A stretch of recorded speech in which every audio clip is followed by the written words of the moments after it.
ఒక్క కూతురు మాత్రమే. ఈరోజు అబ్బాయిలు ఏదున్నా కూడా పెద్దగా వాళ్ళు ఎమోషనల్ గా స్ట్రాంగ్ ఉండి అవతల అమ్మ బాధపడతారు, నాన్న బాధపడతారు, పెద్ద పట్టించుకోరు. కానీ ఒక్క కూతురు మాత్రమే అటు భర్తతో ప్రేమని, భర్తతో బాధ్యతని అన్ని చూసుకుంటూ, ఇటు పుట్టింటి వాళ్ళ అన్ని విషయాల్ని తను బ్యాలెన్స్ చేస్తూ ఎంత లోపల మదన పడుతుందో.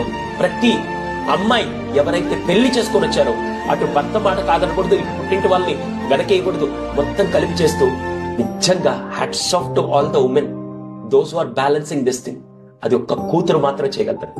అందుకే ఆడపిల్ల పుడితే లక్ష్మీదేవి అని అందరూ అంటారు. కానీ అదృష్ట దేవతనో లేకుంటే ఇలా మహాలక్ష్మి పుట్టిందంటే, మహాలక్ష్మి అంటే కేవలం డబ్బుతో మాత్రమే కాదు, ఆ తండ్రికి కుటుంబానికి జీవితాంతం ఆనందాన్ని పంచే ఒక అమ్మాయి అని చెప్పండి.